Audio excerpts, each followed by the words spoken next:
What's up? My name is Dylan Walker with Yahoo Esports. I'm joined with Firebat today. We are downtown in beautiful Austin at DreamHack Austin.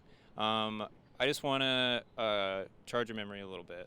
A while back, a few years ago, you won BlizzCon. You're one of the few people in the world that can say you're BlizzCon World Champion. And I remember watching that from my house, and one of the things you said after the interview, in the post-game interview, was, I hope I get invited to things now. Did you get invited to this event? No, this is an open event. So the Hearthstone Esports kind of took a different direction. There was invitationals for a little bit in like 2015, but towards the end of 2015 now, almost all of the majors are just open and anyone can come and play and participate and try and become a champion. Right on. So what decks did you bring to this event? I brought Freeze Mage, Zoo Warlock, Miracle Combo Rogue, and my memory is blanking right now. Shaman, of course, the brainless, faceless, like face-smashing deck. It's easy to forget because it requires so little thought to play. Why do you say that? Brainless, faceless. Well, I mean, Shaman's a deck where your card draw, instead of running like natural things, like other decks run cards to cycle cards, cantrips, generate more cards in your hand to extend the game longer. Shaman instead runs Doomhammer, which instead of adding cards with time, it adds damage with time, because every turn you can put 4 damage to your opponent's face. So if you're able to get this card, it's essentially like drawing an extra face card every single turn. So Shaman heavily relies on having an early game curve and then just having that. And when it hits Doomhammer in its like 40% chance to get it on turn 5, if that happens, then you're probably going to win the game regardless what you're playing against if you curved out early. And then sort of makes it a great opening deck for last hero standing, because after the opening match, you can kind of counter pick after that. So if you open with something that they can't really counter and then you happen to win that coin flip, then you're ahead in the series and you get a counter back throughout the rest of the series.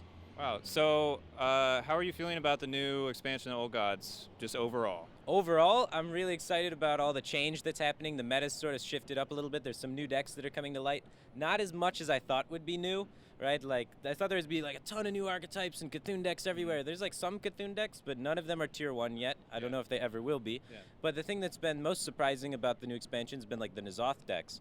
So like an entirely new archetype of control N'Zoth Paladin has been created. And that's so far, that and maybe like Temple Warrior have been only the new real archetypes as of yet. I'm excited to see what other people start coming up with, but kind of underwhelming. There hasn't been enough change yet, but that's understandable as people try and figure it out. The shift takes a little bit more time. It's only been out for like, what, 2 weeks? Yeah, so I imagine we'll start seeing more archetypes starting to come out as some things start settling.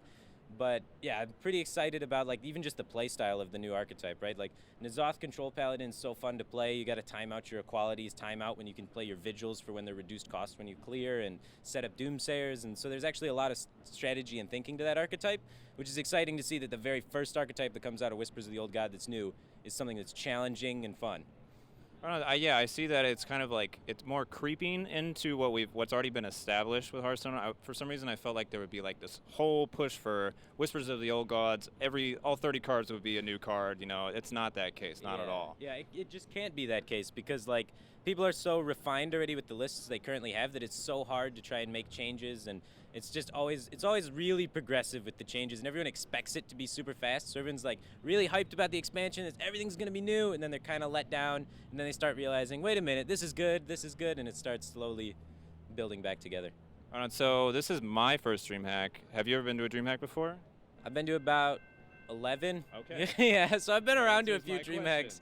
Yeah, like I really like DreamHacks. I like events. I like traveling. There's a lot of people at DreamHacks. You get to meet people. A lot of great parties. So I mean, it's just really like a fun spot to not only show off your skills in esports, but also hang out with other people that are into esports, celebrate esports, and just have a good time. Cool. So are there any other games around here that you wanna that you wanna check out? I don't know. Sometimes I check out like Smash Bros, but I haven't really followed too many scenes like esports that much. I'm usually like way too preoccupied doing my own thing, right? Like trying to keep up with streaming and YouTube and all this Cloud9 stuff that Danon makes me do. Like, so I keep a busy schedule, so it's kind of hard sometimes to get too involved in esports. But like, besides Hearthstone, of course. So yeah, I probably won't be able to catch too much of it.